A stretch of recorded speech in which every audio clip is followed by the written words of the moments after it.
the Spot Track Podcast, talking sports contracts, the salary cap, and business of sports.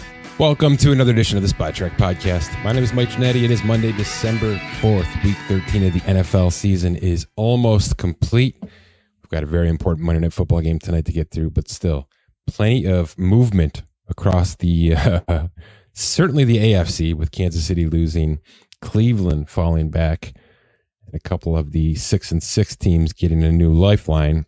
The NFC is coming into focus. I think the San Francisco 49ers weapons made a statement yesterday. Brock Purdy has continued to make a statement since Thanksgiving.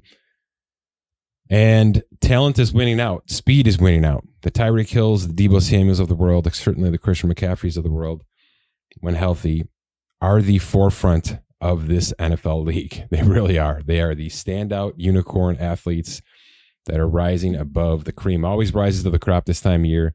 Generally, it's the running backs that sort of surface. That's not what's happening here.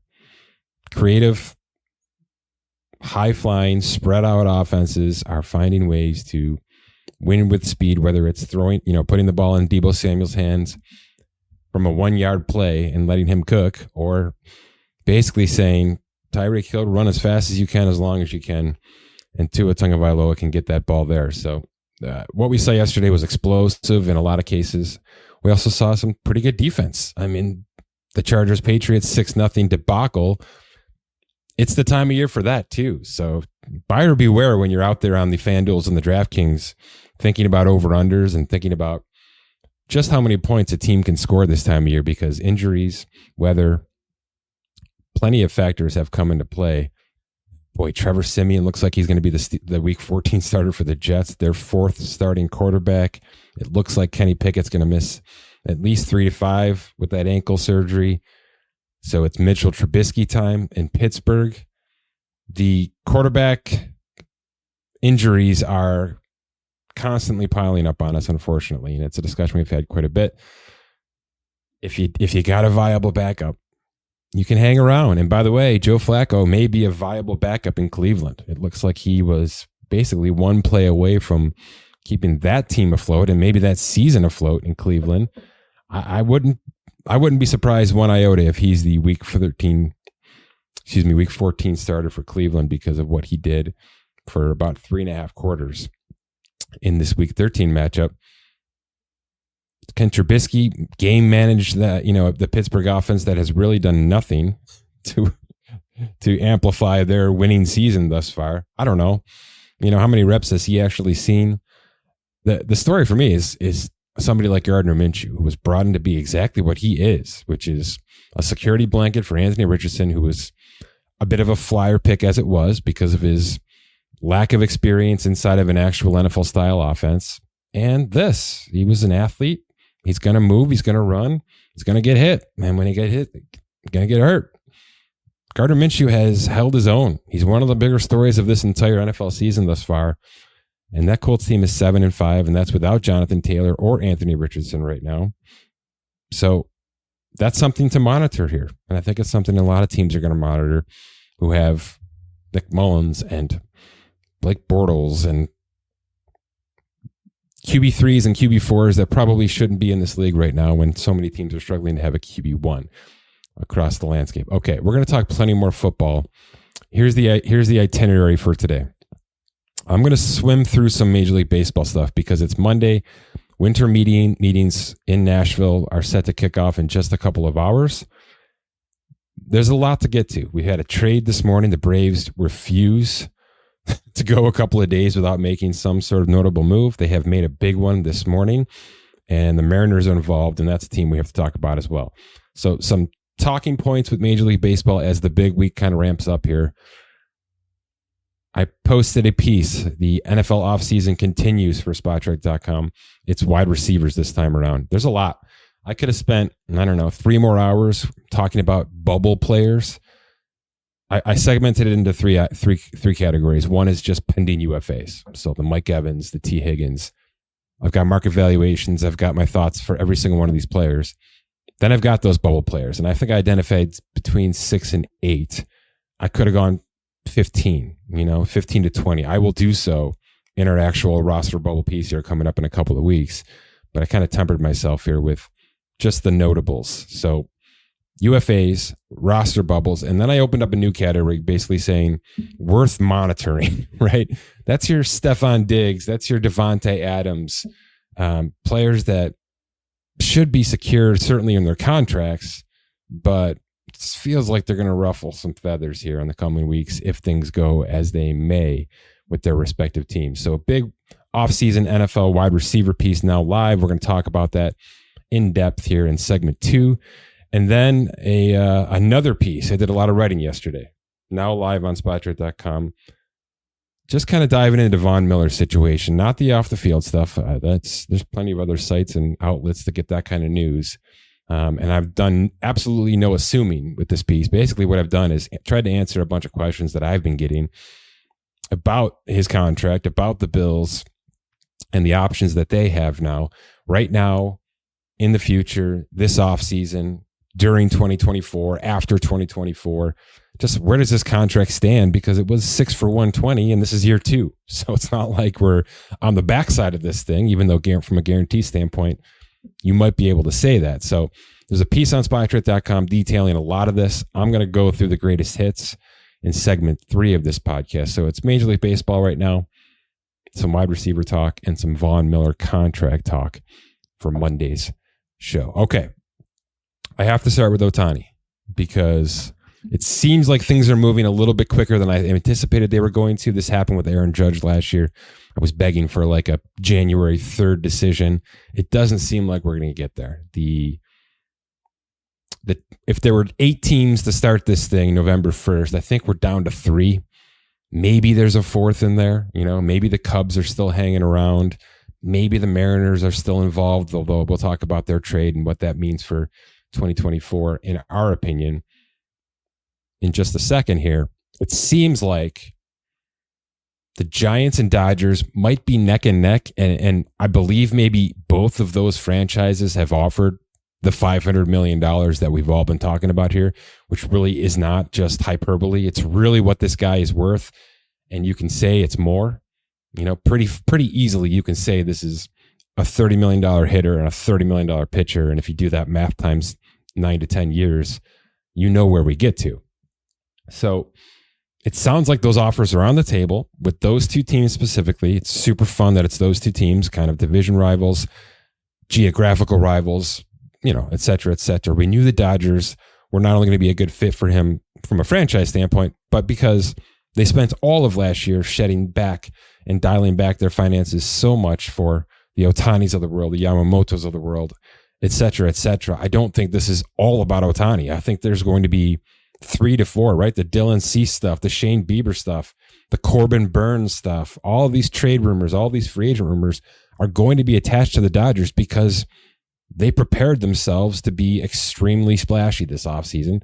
So I would expect them to do just that. And it starts with Ohtani. They're still the leaders in the clubhouse. If you could bet it offshore, they'd still be the odds favorite to win this guy.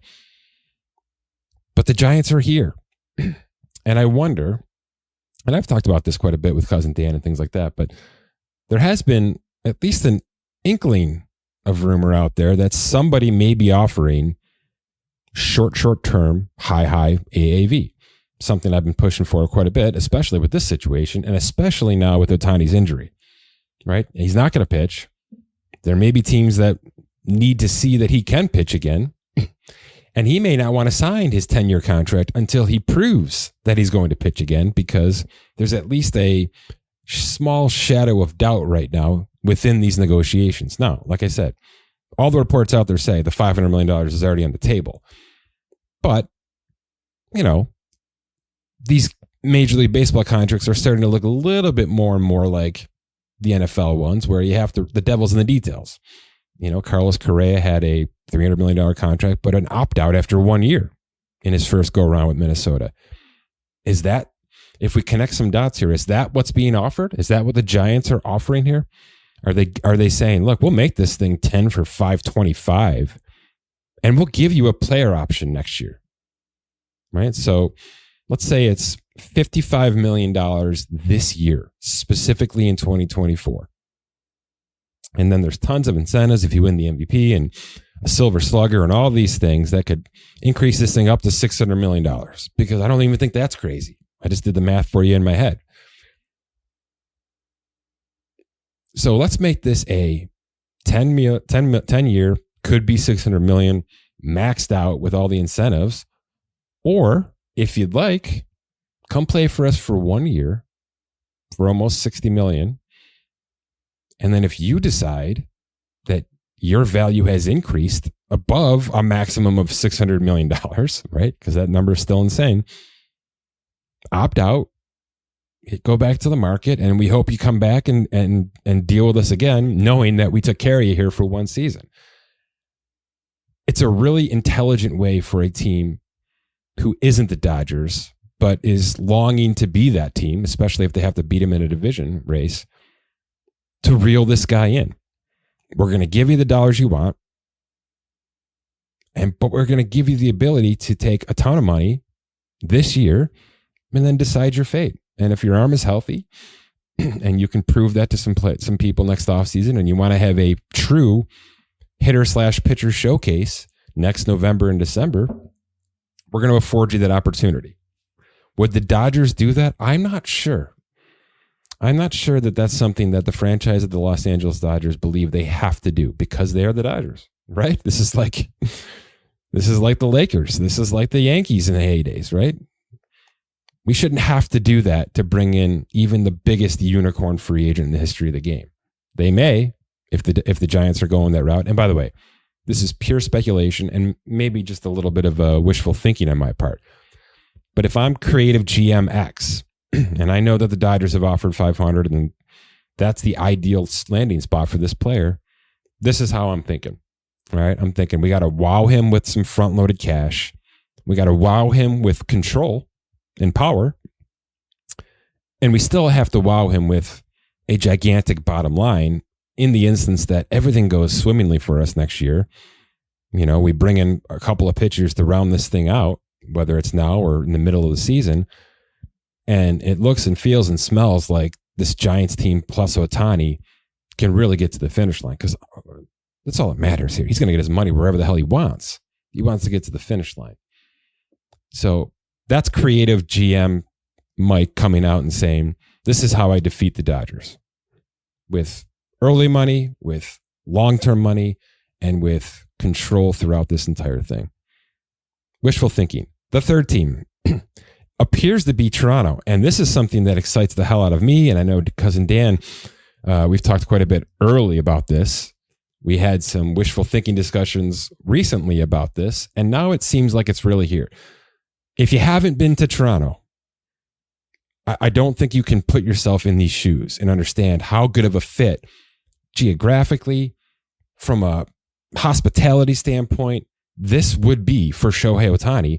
And oh, by the way, super exciting young team that has shown they're willing to spend money in a city that is ridiculously rich, ridiculously loaded, right? Could boost everybody's value. Now, the stadium kind of blows. They know that they're trying to fix what's there now and possibly talk about something new in the city. But there are a lot of positives to Toronto. And oh, by the way, terrible season last year that they have to now account for to keep players like Bo Bichette and Vlad Guerrero Jr. and a bunch of pitchers that they acquired in the fold, in the mix, and happy for at least 2 to 3 years. At least. Well, you start talking Juan Soto acquisition and signing Shohei Ohtani at once, and you're going to start to reinvigorate not only this fan base, but this team that, like I said, massively underachieved in 2023.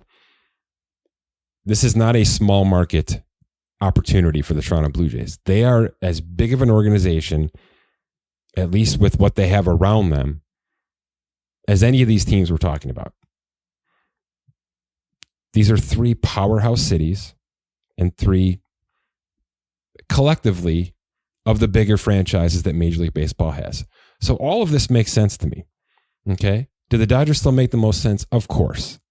And if they offer a flat 10 for $550 or 8 for $550, whatever this is going to be, because I do think the AAV is going to be way up there now after reading some of these reports.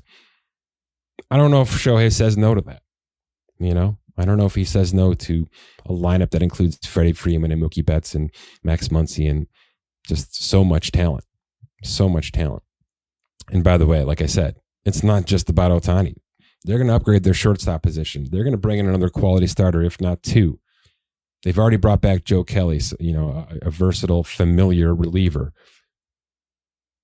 This is about going all in on the short term to make sure that whatever they have to spend this offseason, which is probably going to rival, if not blow away, what Texas has done over the past couple of seasons, it's going to be immediately impactful to this fan base, to this franchise, and get them back in the winning race. So I'd still rank it Los Angeles Dodgers, San Francisco Giants, Toronto Blue Jays in that order. I'm happy with any of those landing spots. I'd love personally to see Toronto get this thing done and kind of sneak in as the dark horse, even though from a lot of standpoints, there's nothing dark horse about that city and nothing dark horse about that franchise. They have paid in the past. They have won big free agents over in the past. This might just be the perfect one at the perfect time to resurrect some of these young players into what could be a championship team. All right. I mentioned a trade this morning. The Braves have been active, signing players, acquiring players. They made a really nice deal with Seattle this morning, acquiring Jared Kelenic, former Mets first round power hitter, Evan White, one of those guys who got a contract extension from Seattle before he ever stepped on a Major League Baseball field, and it hasn't worked out, but decent depth for Atlanta to acquire.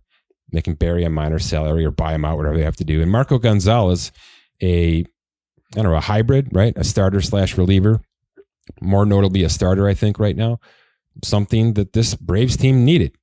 So 2.5 really quality pieces for a young reliever and a kind of a flyer player in Jackson Kowar. So this is just Atlanta saying we're willing to push all of our chips in right now. And by the way, they're not done.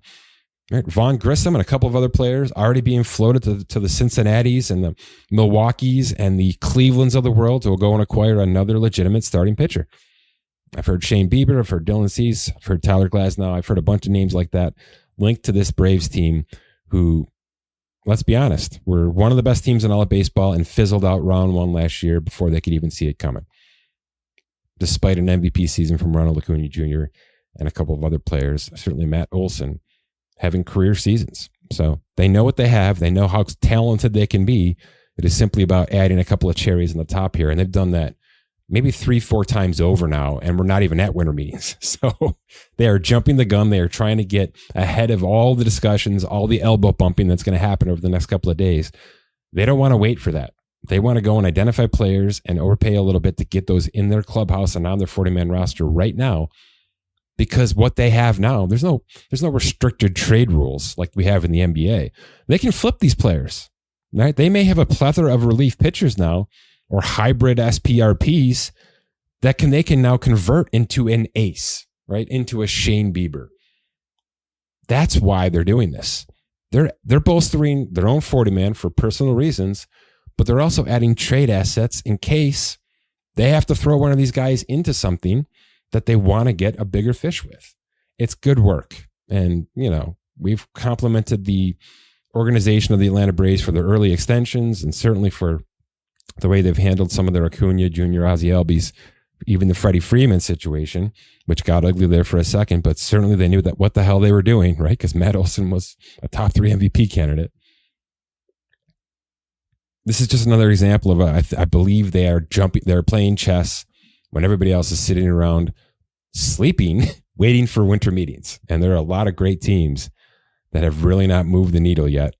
The Braves are not one of them. So that trade is now live on Spot Track. You can see the updated luxury tax projections, things like that.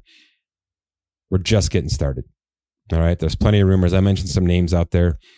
Corbin Burns appears to be on the move. Willie Adames, the Brewers shortstop, appears to be heavily in trade discussions. Juan Soto is linked to the Yankees and the Blue Jays right now, just to name a few. Seattle appears to be cutting payroll, and there's 2 ways we can look at that. Cousin Dan brought it to my attention that this could be a move to really dial things back, simplify the process a bit, and then the owner may be looking to get out of this team. In other words, let me clear the deck a bit. When the next guy or girl comes in, they can make some big decisions about how to ramp things back up. That's one avenue.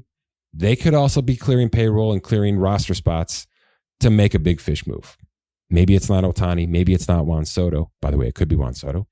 But maybe it's Matt Chapman. Maybe it's one of these pitchers.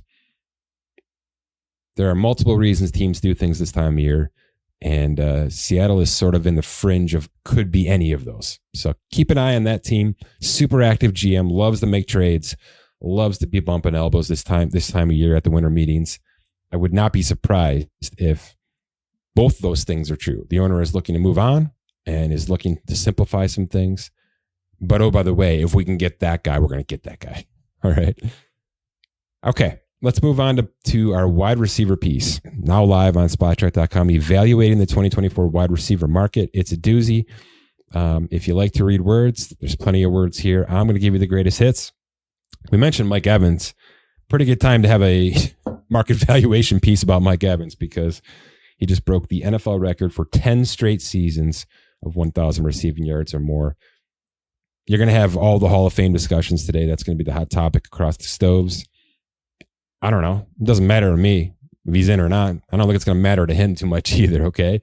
Because what does matter is he's 30 years old. Looks like he's 25 still. Baker Mayfield's his quarterback right now, all right? And a declining Tom Brady was his quarterback last year. Let's be perfectly frank about how that looked. And he's just Mike Evans. So I think what we've seen here is that this player sort of transcends whatever offensive deficiencies are going to be happening around him. There really has never been a running game in this team, and he has been a one of one. Chris Godwin was a really good Robin to his Batman for a couple of years. He's not right now. He's a different player post that injury, and Evans has really had to carry this offense on his shoulders, and he's done so kind of magically. So there's no instance of decline. I don't know that it makes any sense for Tampa Bay to extend him. And Mike Evans has sort of said that out loud. This team is kind of living on life support right now. There's a ton of talent, but it's aging talent, right? It feels like that Minnesota situation where you knew a couple of guys had to go and they didn't really handle that well in Minnesota. And they're still not handling that well. Tampa Bay is going to have to rip this Band-Aid off, I believe, after this season. Now, I don't know that they'll do it. There's a world where they sign Baker Mayfield to a 4-year extension, try to keep Mike Evans or replace him via the draft and just continue to do this thing. I think regardless, Mike Evans is walking March 13th into free agency to see what's out there for him. I've got him on a 4 for 94 at age 30. It's low. All right, that's 23.5. Basically what I've done is, and what the math has done is it's cap adjusted Stephon Diggs' recent deal in Buffalo for 2024. If somebody wants to come in for $25 million a year for 3 years and give him 3 for 75, nobody's going to gawk at that. This guy's worth every dollar of it. You know, and if he can transcend your offense, if you're Carolina, if you're Chicago, if you're the Jets, and you know you need this bona fide, get open, 1,000 yards, 65, 75 catches, that's what this guy is. He's money in the bank. So there's going to be a multitude of teams looking for this player specifically, and the age isn't going to matter one iota. Michael Pittman Jr., completely different situation. Young quarterback, certainly even with Gardner Minshew, this guy just continues to get better and better every week. Every single week, he is the focal point. This is why they drafted him where they drafted him. They have gone through, 7 offenses since they drafted him number 34 overall back in 2020. He's on an expiring contract. I don't think they'll need the franchise tag to keep him around, because if they do this right and Jim Irsay keeps his mouth shut this time, right? And unlike the Jonathan Taylor debacle, you just overpay this guy. I mean, you give this guy the A.J. Brown contract, even though we know he's not there yet, because that's what you have to expect him to be. You need him to be Anthony Richardson's A.J. Brown. And you're going to feed an offense and build an offensive line and do everything you have to do to make sure that can happen, because I believe this guy is talented enough in a lot of cases, and he doesn't have the size yet, but I believe he's talented enough to at least be a bona fide number 1 option for you. What you can't do is let this guy walk. All right? You cannot let this guy walk and let those teams that I just mentioned and a bunch more get their hands on him and start negotiating with him. Mathematically, he's 4 for 90. That's an extension right now. It's probably a 5 or 6 year contract if Indianapolis is doing their dirty work the correct way. Like I said, A.J. Brown got $25 million a year 2 years ago. If they have to go at or north of that to keep him, you do it. You got a rookie quarterback. You got a defense that's going to get turned over and get young and inexpensive here for you. If you have to overpay to keep this guy, you do it. Just like they did with Jonathan Taylor, and that's going to work out for them as well. So super happy that this guy kind of figured it out, because the coaching situation, the quarterback situation, a lot of things were going against him. And now we know that things have settled a little bit, and there's a offensive mind in Shane Steichen running the ship. This guy's going to flourish, and he's going to continue to flourish. Cannot let him walk out the door March 13th, even just to negotiate. Can't do it. Got to get him done before he gets there. T. Higgins. It's an injury season and a walk year. It's tough, right? He's gonna come back at some point here, but Jake Browning is going to be his quarterback. I don't know. He's a 4 for 66 in our system because he's been kind of Robin's Robin for a lot of years. There's Jamar Chase. There's also Tyler Boyd, who's on this list. Tyler Boyd and T. Higgins both expected to walk this offseason away from Joe Burrow and the Cincinnati Bengals offense. That's a whole story in itself. All right. Now, did this injury-riddled season deflate his value to the point of where Cincinnati may be able to retain him on a price point that they can live with? Along with Jamar Chase's extension that's coming, with Joe Burrow's contract that's about to kick in. It's possible, right? It's possible that the $16.5 million per year that I've got Higgins valued at is tenable for Cincinnati to keep him around. Will he accept it? No. And here's why. Because Christian Kirk walked into free agency, got $18 million a year 2 years ago, and made every single naysayer apologize in about 6 weeks. And that's what he believes he can do, and I think he can do it. Will he find the right team? That's his prerogative.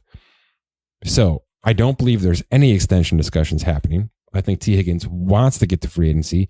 He wants to find one team that wants to do that to him, raise his ceiling, certainly raise his financial value, and give him the opportunity to be a WR1 somewhere.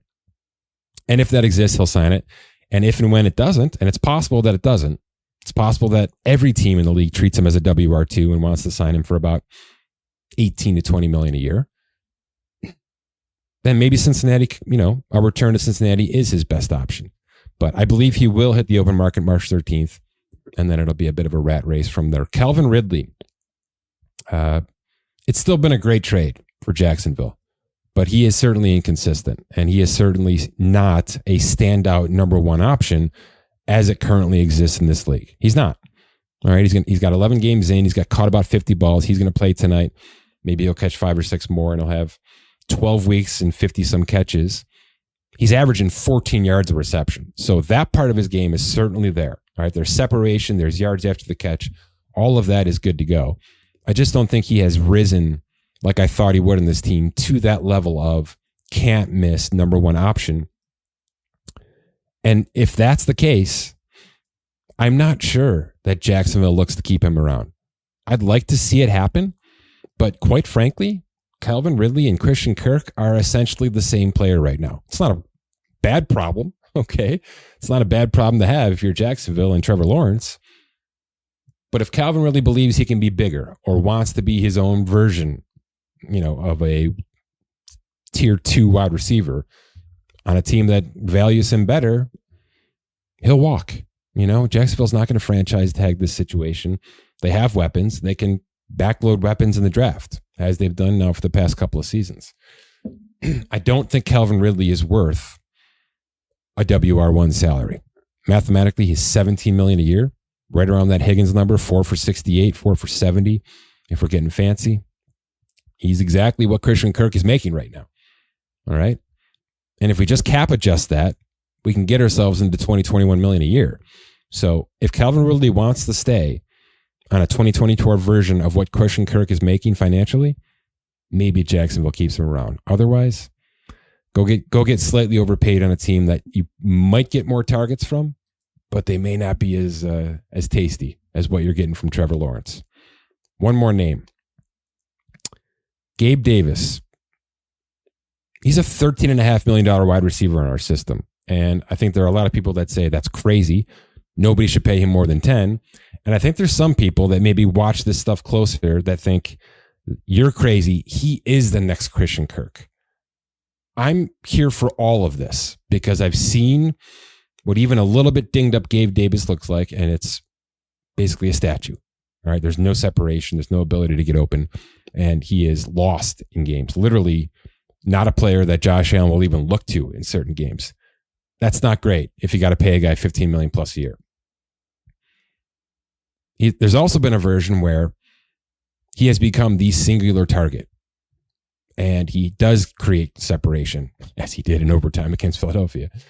And he does have the ability to make amazing catches on the sideline, which is what his role really is. He's also 24 years old. I'm not sure how that happened, but it's happening, and he's the youngest player on this list in this article to be talking about today. That's going to benefit him, all right? Because there's a team out there that's maybe super young that's going to say, this guy can just join our party, and he may step into a legitimate wide receiver 2 role, which he's never done for Buffalo. He's been in WR1 a couple of weeks. For the most part, he's been the third, maybe even the fourth option for this Bills offense. So I don't see Buffalo dishing out 12 to 15 million a year. That's for sure. Now, if that number does drop into the 9s and 10s where some of these Bills Mafia fans want it to be, yeah, he's coming back on that number. I think there's a team out there that really does believe this is the guy you overpay for because of the age, because of what he was asked to do in Buffalo, and because of some of the game tape that really does look like he has a higher ceiling than what we've been seeing. Can he do it consistently? I think that's going to be somebody else's, that's for the big wigs to figure out. And if consistency is a problem, that's when 18 to 20 million a year becomes 14 to 16, which is kind of where the math says he should be. So it's a fascinating name because of his role in Buffalo, because of his age, because like I said, you could tell me it's 3 for 27 or it's 3 for 60. And I'd have a case for both sides. All right. Bubble players, really quick. I've got 4. At least notable names. And I probably shouldn't include Allen Robinson, but he's got a big cash payment due next year. Nobody's paying that payment. All right. They're going to get out of him. Mike Williams tore his ACL. He was playing out of his mind for Justin Herbert. There's a connection there, but there's no way they can keep him around at $20 million. They can free up $20 million of cap space before March 15th. They're going to do that. Whether they bring him back or not, that's a different story. But the Chargers have to get out of this contract before the year 3 guarantee kicks in. Michael Gallup's just never gotten back to form. And I don't know if it's him physically or the fact that the Dallas offense has just matured to a place that he can't keep up with. And he's no longer Dak Prescott's option. Dak Prescott is looking for guys like Turpin and Jake Ferguson way more than he's ever looking at Michael Gallup right now. So it seems like that contract extension is going to be 2 and done. Here's the thing. He's making $9.5 in 2024, $11.5 and $11.5, and there's no guarantees, right? $4 million of next year's salary locks in March 17th. That's nothing. You could walk away from that in terms of dead cash. But $9.5, basically a 1 for $9.5 next year, that's a tradable contract.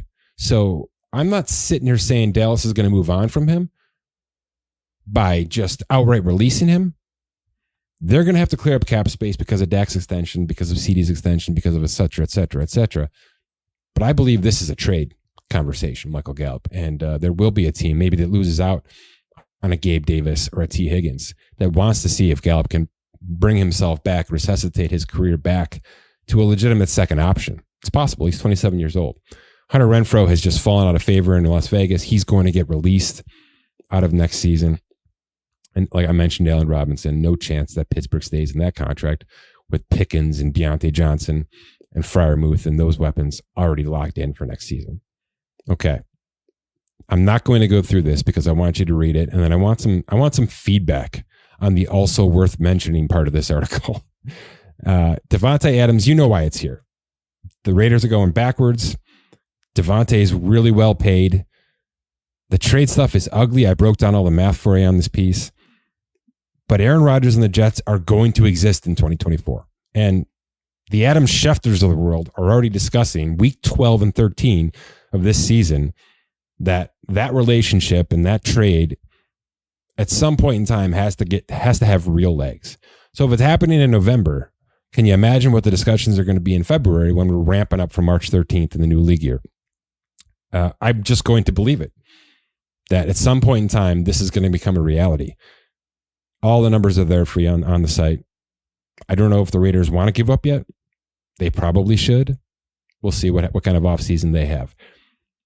I can tell you right now, the Bills do not want to give up on Stephon Diggs.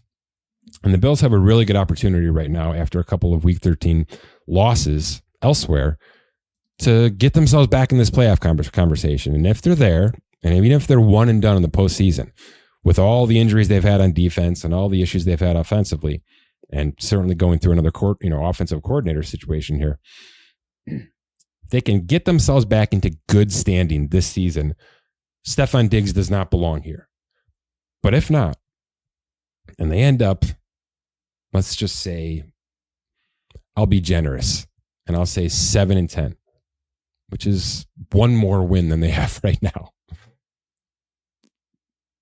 Stephon Diggs is going to start talking about getting the hell out of Buffalo. All right?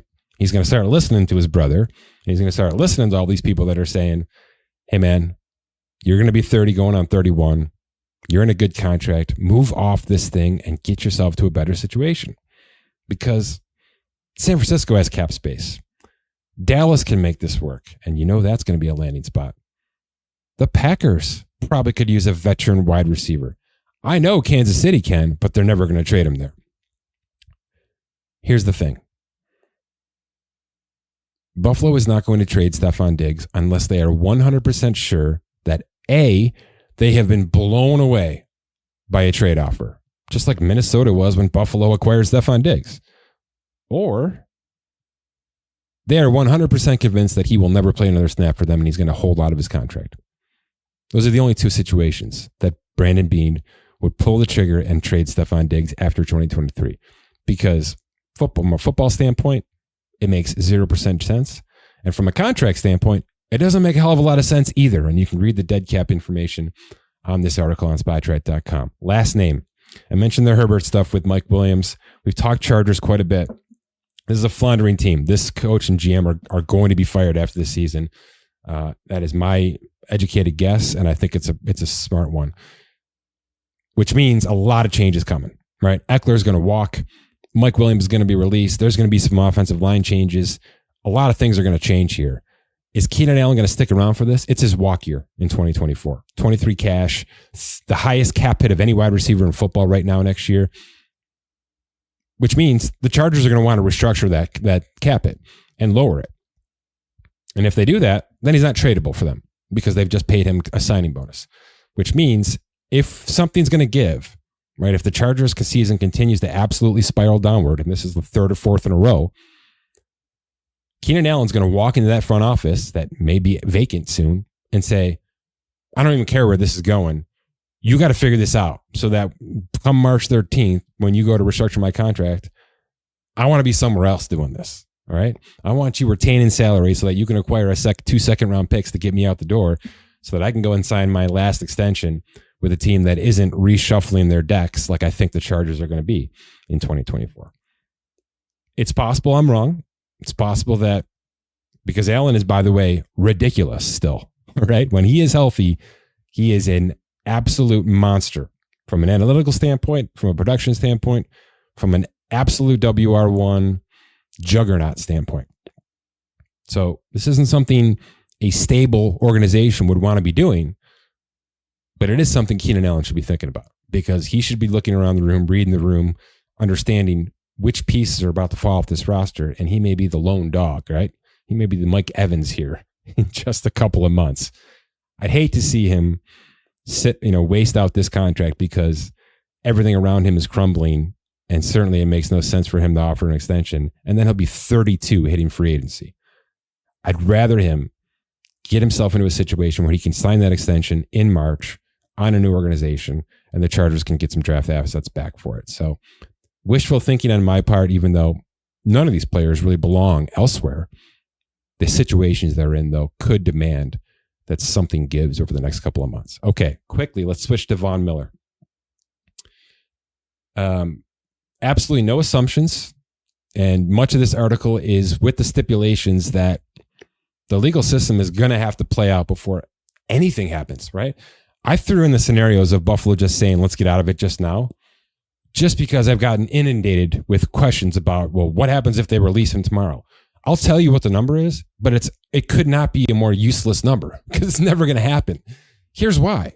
Why would the Bills pay out $10.7 million cash for next year's salary right now when they probably won't have to? Nobody's going to do that. Nobody. All right. That's the guarantee for next year right now.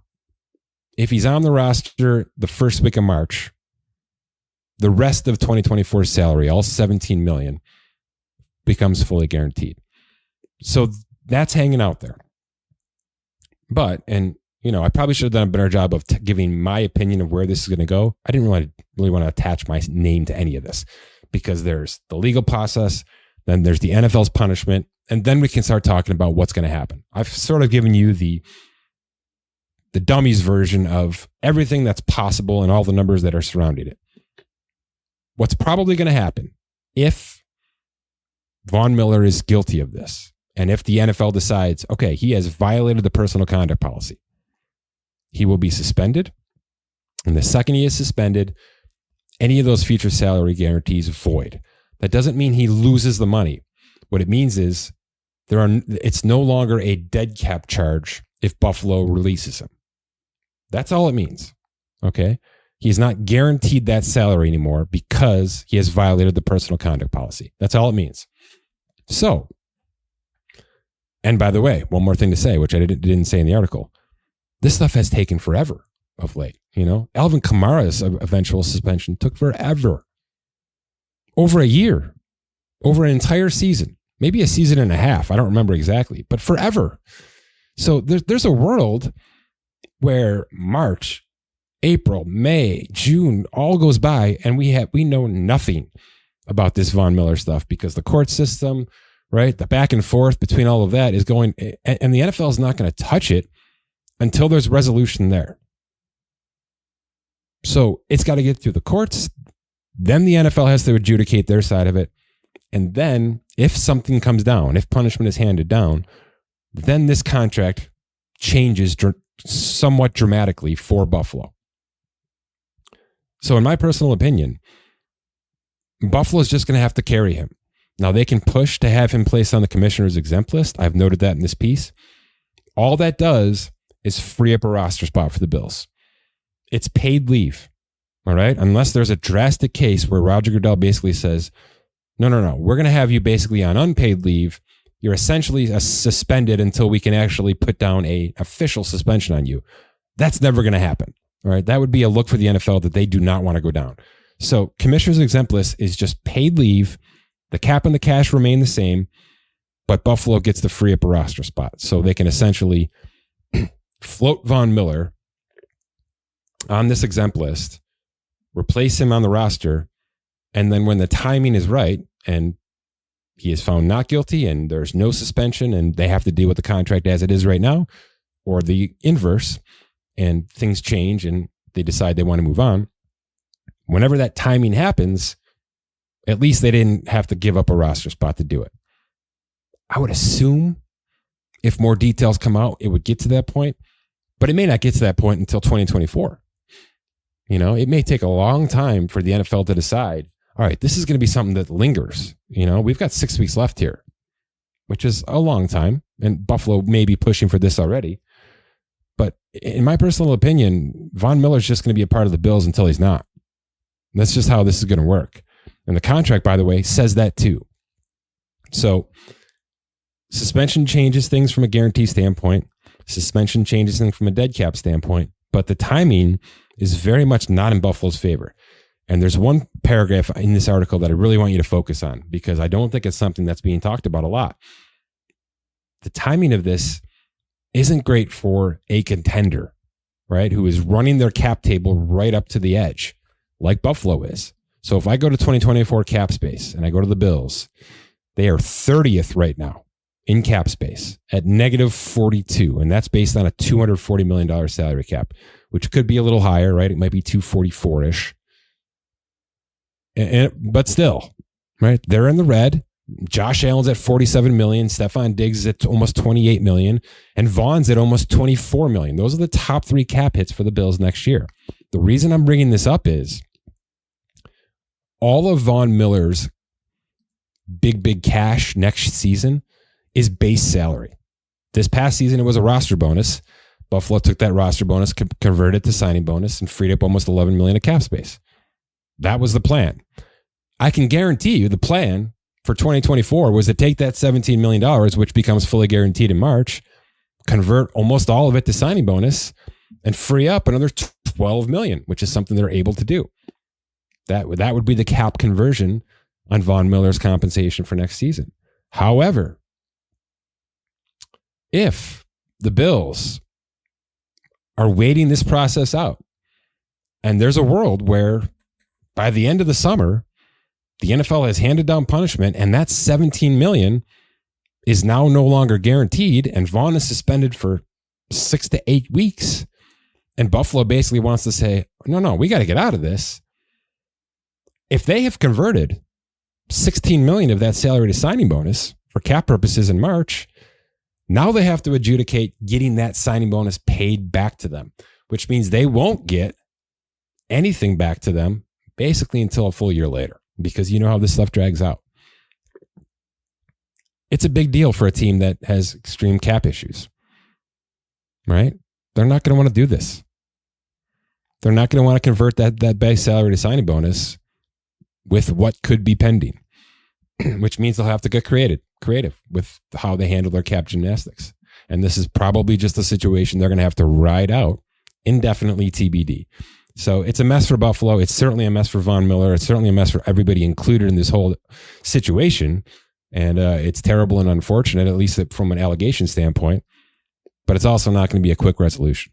So anybody saying, what happens if the Bills cut Von Miller tomorrow? You got to get off that. That's not what we're here for. This is going to be a long-term discussion with moving parts based on how things hash out. And that hashing out takes time. And unfortunately, it takes a lot of time from the Buffalo Bills standpoint. Okay. I will flip the switch to the quarterback conversation. I did a quarterback piece on future guaranteed salary. That's live. I have not done the piece on the 2024 quarterback market, right? Your Kirk Cousins, your Baker Mayfields. You know, it's not a great list, right? Joshua Dobbs, if we're still able to include him. Jimmy Garoppolo probably falling back into that list, et cetera, et cetera. And we'll probably mash in together some extension conversations for Dak and Trevor Lawrence, et cetera. So it'll be a more evolved offseason outlook at the quarterback position. That's next in my homework agenda.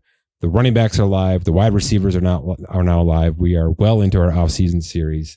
And oh, by the way, Major League Baseball winter meetings are here, so I expect a flurry of rumors turning into actual moves within the next 72 hours, because things really do start to kick up when these people get together and start talking elbow to elbow. For Scott Allen, my name is Mike Ginnitti. Thanks for listening to this edition of the Spot Track Podcast.